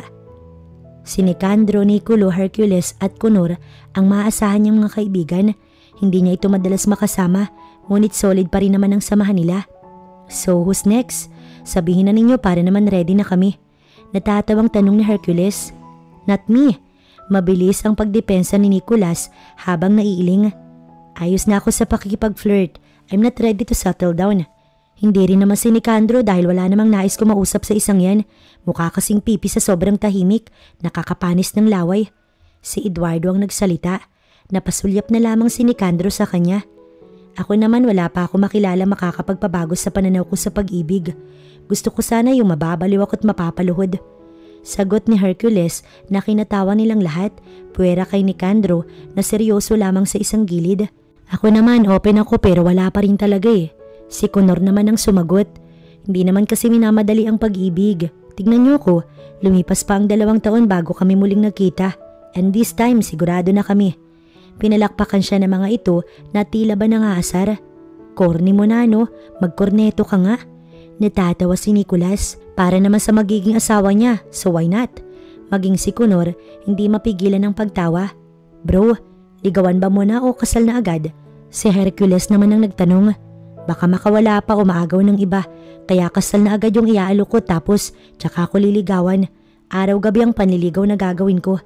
Kinindatan niya pa ang mga ito. Kinantsawa naman siya ng mga ito kaya napailing na lamang siya bago nagpaalam. Kinailangan na niyang umuwi upang sabihin sa kanyang parents na nais niya ng pakasalan si Winter na 2 taon niyang hinintay. Hindi naman nabago sa mga magulang niya na mahal niya ang dalaga. Alam ng mga ito ang nararamdaman niya, ngunit hindi lamang niya ginambala si Winter dahil ayaw niyang maistorbo ito sa pag-aaral. Nangako lamang siya sa kanyang sarili na kapag bumalik na ito o walang asawa o nobyo, hindi siya magdadalawang isip na ito ay pormahan. Kabado si Winter dahil nakatanggap siya ng mensahe mula kay Eduardo na susunduin siya nito ngayong umaga para lumabas sila. Hindi na tuloy niya alam kung ano bang damit ang dapat niyang suotin. Hirap na hirap yan. Ate, maganda ka kahit simple lang. Alam mo kahit nga nakapambahay ka ate, in love pa rin sa'yo si kuya eh. Buboy, ginugulo mo pa ako, nahihirapan na nga ako. Ano bang gusto mong pasalubong mamaya? Nakangiting tanong niya. Iwawaksin na lamang niya sa isipan ng pagkataranta. Wala naman dapat ikataranta. Nadadala lang siguro siya ng emosyon. Basta maging masaya ka, ayos na ako ate. Gusto kong pasalubong ay ang ngiti mo. Sana ate masaya ka kay kuya. Ayoko nalulungkot ka. Natouch naman siya sa sinabi ni Buboy kaya agad niya itong niyakap. Alam mo, sobrang masaya ako na nakita mo ko sa kalye. Kung wala ka, hindi ko makakayanan ng lahat. At sana hindi kami nagtagpo ni Eduardo kung hindi lang dahil sa'yo. Kaya Buboy, maraming salamat. Mahal na mahal kita at ituturing kitang para kong sariling anak kahit pa ate yung tawag mo sa akin. Ako din po masaya ko. Salamat po sa mga tulong at pagmamahal na tatanggap ko. Mag-aaral ako mabuti't hindi ako mawawala sa tabi mo. Ikaw kaya yung super mom ko tapos ate pa. 2 kaya role mo sa akin. Nagtawanan silang 2 ni Buboy bago muling bumalik sa pagpili ng isusuot niya. Napagdesisyonan niyang simple na lamang isuot niya gaya ng sabi ni Buboy. 2 oras pa at dumating na nga si Eduardo. Simple lang din naman yung suot nito kaya napanatag siya. Mauna na po kami ate. Paalam niya bago niyakap ang kanyang kapatid maging si Buboy. Ingatan mo yung kapatid ko Eduardo. Ibalik mo ng maayos yan. Malaki na kayo't alam na ninyo ang tama't mali. Walang problema kung mauna ang tusukan kaysa sa kasal. Just make sure na pananagutan mo Eduardo. Striktang bili ng kanyang kapatid na ikinailing niya. Ate kung ano-anong naiisipan, uuwi din po ako don't worry. Sige na enjoy kayo. Eduardo be careful sa pagmamaneho. And please, slow lang ha. Beginner ang kapatid ko baka mamaya mabiglat lagnatin pa. Ate naman. Hinila na lamang ni Winter si Eduardo palabas. Sumakay na sila sa kotse. Napapailing na lamang siya sa mga sinasabi ng kapatid niya. Ngunit si Eduardo mukhang sayang-saya. Huwag mong pakinggan yung ate ko, mapang-asar lang siya. Wika pa ni Winter. Gagawin din naman natin yun after ng kasal. But I won't force you, Winter. Nire-respeto kita kaya wala kang dapat ipag-alala dahil wala akong gagawin na ayaw mo. Pupunta lang tayo sa mga magulang ko ngayon. Nais ka nilang makita. Agad-agad? Akala ko kasi papa siya lang. Hindi na siya nito pinatapos. Hindi ako magiging mabagal ngayon, Winter. Hindi na ako papayag na taon na naman ang lumipas. Nais kong pakasalan ka sa lalong madaling panahon. Mahal kita, Winter. Mahal mo ba ako? Hindi agad siya nakasagot dahil nabigla siya. May pag-asa ba ako, Winter? Pasensya ka na kung paspasan ako. Ayoko lang na may masayang na namang panahon. Eduardo, mahal kita noon pa man. Kaya lang, hindi ko inasahan na kasal na pala agad tayo mauuwi. Niligawan kita araw at gabi, Winter, kahit pakasal na tayo. Magiging marahan ako sa pagkuha sa loob mo pero ang tungkol sa kasal, nais kong madaliin. Paliwanag ni Eduardo na kinangiti niya na lamang. Kinikilig kasi siya sa mga sinasabi nito. Kinagagala ko makita kang muli, iha. Isang yakap ang sinalubong sa kanya ng ina ni Eduardo. Hindi naman siya nagdalawang isip na gumanti ng yakap. Ako din po, ma'am. Masaya po ako makilala at makita kayo. Magalang ng sagot habang malawak ang ngiti. Maupo na tayo't na makapagkamustahan naman. Anyaya nito na agad naman niyang sinunod. Si Eduardo naman nakamasid lamang habang ang ama nito yakap din ang iginawad sa kanya. Sabihin mo lang kung nakukulitan ka sa anak namin. Kami nang bahala. Hindi naman po, ma'am. Nahihiya niyang sagot. Call me tita or mommy. Magiging parte ka ng pamilya kaya wag ka nang nahihiya sa amin. Hindi ko po inaasahan na pati pala kayo. Sinabihan na ni Eduardo na magpapakasal kami. Napangiti si Winter. Bakit, iha? Si Eduardo lang ba ang may gusto? Maaari mong sabihin sa amin at kami nang bahalang dumisiplina sa kanya. Ang ama ni Eduardo ang nagtanong. Nakita niyang kabado si Eduardo sa isasagot niya. Hinawakan niya ang kamay nito. Kami pong dalawang nag-decide. Nahihiya lang po ko na isipin ninyong masyadong mabilis ang naging desisyon namin. Palusot na lamang ni Winter. Hindi naman na kayo bata para diktahan namin. Ang sa amin lang, kung pagpapakasal na talaga ang nais nyo, inais lang na dapat sigurado kayo't hindi pa bigla-bigla. Dahil ang pag-aasawa hindi parang kanin na mainit na kapag napaso ka, iluluwa mo. Ang ina ni Eduardo ang nagpaliwanag sa kanila. Kayo ba ay sigurado na sa isa't isa? Kasi kung oo, mamamanihikan na kami upang mapag-usapan na ang kasal. Opo, sigurado na po kami. Sigurado na po ako na si Eduardo yung makakasama ko hanggang sa pagtanda namin. Sa tingin ko naman po, wala na kaming kailangang patunayan sa isa't isa. Dahil kahit po 2 taon kaming hindi nagkita, ang pagmamahal ko naman po sa kanya hindi nawala. Bagkus mas lalo pang lumalim at sana ganoon din si Eduardo sa akin. Sinulyapan niya ito na kanina pa pala nakatitig sa kanya. Mahal kita, Winter. Nalaman ko lahat nung umalis ka. Ngunit pinayuhan ako ni Mom and Dad na hayaan ka na muna upang makapagbigay focus ka sa dapat mong gawin. Hinihintay lang talaga kitang umuwi. Hindi ka nawala sa isipan ko. Nag-focus ako sa trabaho habang umaasang babalik ka pa na walang nobyo o asawa. Panakaw kitang sinusubaybayan kapag namimiss kita. Ayoko magpakita kasi magugulo ka lamang at nanaisin mo na lamang bumalik agad dito sa Pinas. Kaya naman naghintay lamang ako ng right timing. Isang matamis ng ngiti ang sumilay sa kanyang labi. Tunay ngang nag-iibigan sila ni Eduardo. Kailangan lang na maayos ang lahat ng problema. Totoo nga na kapag para sa iyo ang isang tao, magagawa nitong maghintay. Ngayon alam na niya kung bakit nangyari ang mga bagay na yun. Worth it naman ang paghihintay ni Eduardo sa kanya dahil ngayon tuloy-tuloy na ang kanilang pag-iibigan. Nakakatuwa silang dalawa. Ganyan din tayo noon. Maging ang ina ni Eduardo, hindi maiwasang mapaluha. Ingatan mo si Winter. Mahalin mo yung asawa mo at magiging mga anak ninyo. Ito naman ang bili ng ama nito. Nagkatinginan sila bago na pangiti. Kinakabahan ka, bro? Natatawang tanong ni Nicolo. Pinuntahan ba ninyo ko dito para asarin lang? Inirapan niya ang mga ito. Gayahin ninyo si Nicandro. Tahimik lang. Bro, pipi si Nicandro. Ayoko ang gayahin yan, baka sabihin din akong weird. Natatawa pa sa Hercules. Basta bro, wag kang kabahan sa kasal mo. Alam mo parang normal na araw lang ito isipin mo. After sa wedding ceremony, edi inuman na. Sabat pa ni Connor. Can't do that, sorry guys. May asawa na akong tao. Hindi na pwede ang ganoon sa akin. Gusto ko mag-focus sa asawa ko. Kaya asahan ninyong hindi na ako makakasama pag party ang usapan. Dapat lang, tama lang ang sinabi mo. Sabat naman ni Nicandro. Mas maganda namang mindset mo kumpara sa mga ugok na kaibigan natin. Naiiling na sabi pa nito na tinatawanan lamang niya. Nandyan ka pa ba, Eduardo? Bigla na lamang sumilip ang ama niya. Nandito pala yung mga kaibigan mo eh. Gusto ko lang sanang alamin kung ayos ka lang ba o kung kinakabahan ka. Uwi ka pa nito. Lalabas ka na in 1 minute kaya magpaalam ka na muna sa mga kaibigan mo. Dad, tawag niya nang paalis na ito. Salamat Dad. Tumango lamang ito bago tuluyang lumabas. Nawala na ang kaba ni Eduardo. Sa tingin niya, kaya niya nang humarap sa maraming tao. Samantalang si Winter naman ay ready na. Sinabihan na siya ng kanyang ate na kailangan niyang pumunta sa entrance papasok sa simbahan kung saan naghihintay ang mahal niyang si Eduardo. Carry mo na. Sige na, love you sis. Hinagkan siya ng kanyang ate at napansin niyang naluluha na ito. Masayang masaya si Mom and Dad. Napangiti siya habang may nanggigilid na luha. Bumukas na ang pinto kaya naman nagsimula na siyang maglakad at habang papalapit ng papalapit, nagpa-flashback ang lahat sa kanyang utak. Labis-labis ang pasasalamat niya na pinagtagpo ang landas nila ni Eduardo. Naging maayos ang kasal nila hanggang sa celebration ay maraming dumalo. Sa pagod nga ni Winter, nagpaalam na siya sa mga bisita maging kay Eduardo, nakausap ang mga kaibigan. Han, sorry, pero mauna na akong umakyat sa kwarto. Hello Winter, congrats ulit. Pahinga ka na, mukhang pagod ka nakakasikaso sa aming lahat. Napakamot pa sa ulo sa Hercules.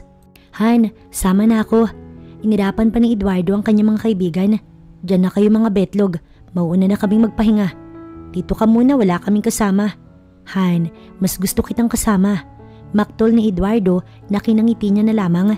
Kinantyawan pa ito ng mga kaibigan nito habang paakyat sila. Nahiga na si Winter, kahit pa nagbibihis hindi niya na kinaya. Ako nang bahala, pahinga ka na. Bulong ni Eduardo sa kanya bago nito inalis ang sandals at ang gown niya. Ayos lang ako, magpahinga ka na.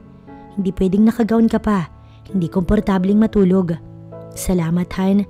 Salamat sa mga effort at pagmamahal mo. Nagmulat siya at nginitian ng asawa. Mahal na mahal kita. Hinagkan siya ni Eduardo sa labi ngunit hindi naman ito lumalim dahil nga sa naiintindihan nito na pagod siya.